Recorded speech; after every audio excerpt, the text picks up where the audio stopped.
Hello all, welcome to the daily current affairs by civic centre IAS. ఈ వీడియోలో state పిఎస్సీలకు సంబంధించిన ముఖ్యమైన current affairs అంశాల గురించి తెలుసుకోబోతున్నాం. ఇందులో మొదటి ఆర్టికల్ని గనక చూసుకున్నట్లయితే, రిజర్వ్ బ్యాంక్ ఆఫ్ ఇండియా 3 రోజుల ద్రవ్య పరపతి విధాన సమీక్షని బుధవారం ప్రారంభించడం జరిగింది. ఇప్పుడు రెపో రేట్ అంటే ఏంటో తెలుసుకుందాం. రెపో రేట్ అంటే ఇతర బ్యాంకులకు ఆర్బీఐ ఇచ్చే రుణాల రేటు. అది 6.5% వద్ద యథాతథంగా కొనసాగే అవకాశం ఉందని విస్తృత అభిప్రాయం ఉన్నప్పటికీ నగదు నిల్వల నిష్పత్తిలో కోతను సెంట్రల్ బ్యాంక్ ప్రకటించవచ్చనే అంచనాలు ఏర్పడ్డాయి. అయితే ఇప్పుడు నగదు నిల్వల నిష్పత్తి గురించి తెలుసుకుందాం.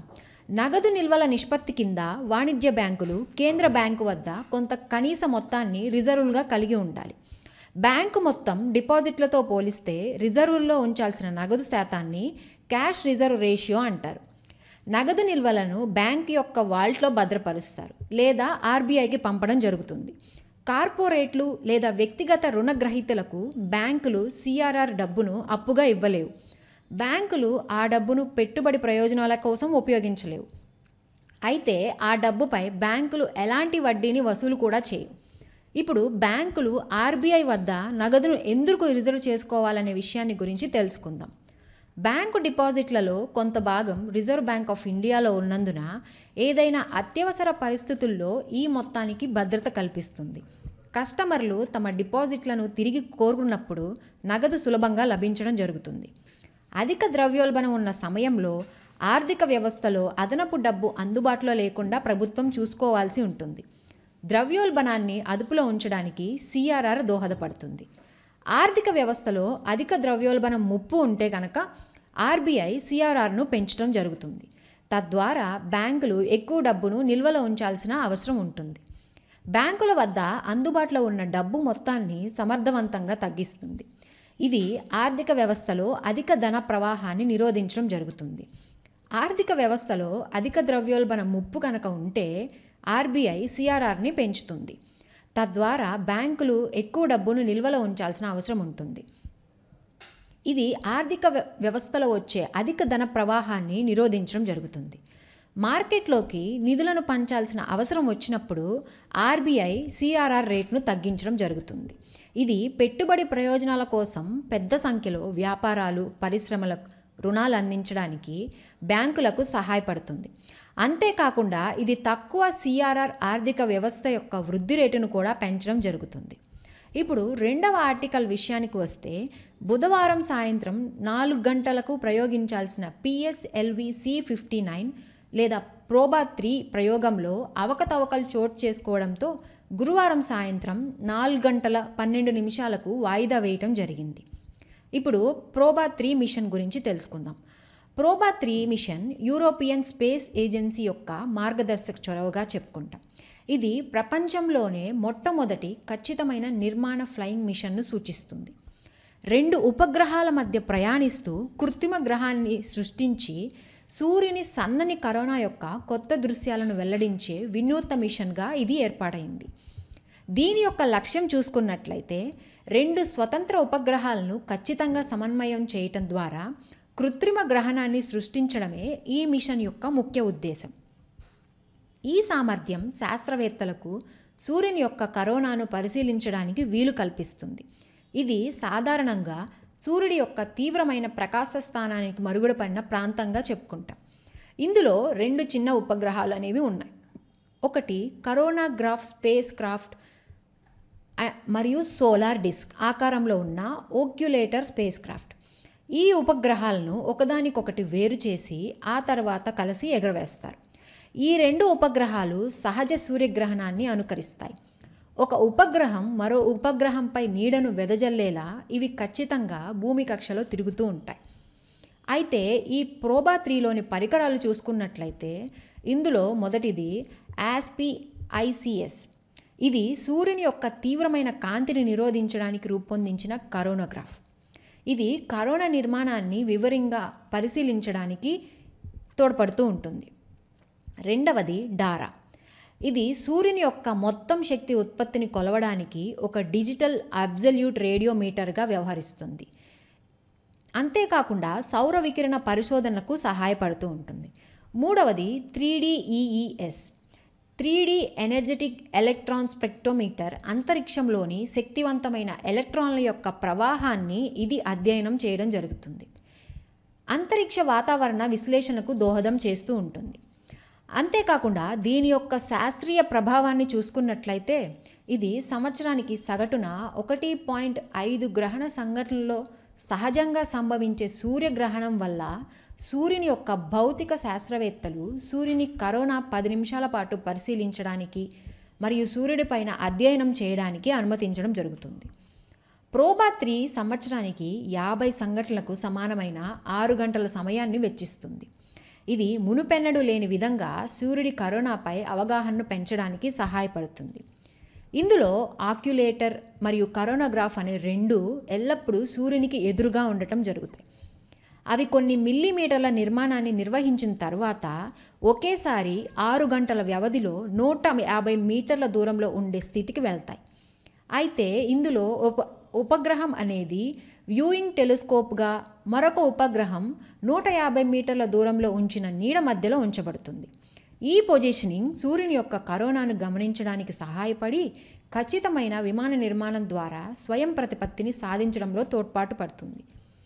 ఇది విజయవంతంగా జరిగితే సూర్యుడి యొక్క పెద్ద భాగాలను కప్పి ఉంచడం ద్వారా కృత్రిమమైన మరియు స్థిరమైన గ్రహణాన్ని సృష్టించడం జరుగుతుంది. ఇకపోతే 4వ ఆర్టికల్ విషయానికి వస్తే, దక్షిణ కొరియా అధ్యక్షుడు యూన్ సుక్యోల్ను అభిశంసించేందుకు దక్షిణ కొరియా ప్రతిపక్ష పార్టీలు బుధవారం ఒక తీర్మానాన్ని సమర్పించడం జరిగాయి. ఇది పార్లమెంటును చుట్టుముట్టడానికి భారీగా సాయుధ దళాలను ఆకర్షించడం జరిగింది. చట్టసభ సభ్యులు తిరిగి భవనంలోకి ప్రవేశించడానికి గోడలు ఎక్కి ఆయన ఉత్తర్వులను ఎత్తివేయడానికి ఏకగ్రీవంగా ఓటు వేయడం జరిగింది. ఇప్పుడు భారత రాష్ట్రపతి గురించి తెలుసుకుందాం. భారత రాష్ట్రపతి భారత రాజ్యాంగంలో ఉన్నటువంటి అత్యున్నత పదవిగా చెప్పుకుంటాం. భారత రాష్ట్రపతి పదవిని కొన్ని అంశాల అనుగుణంగా రూపొందించారు.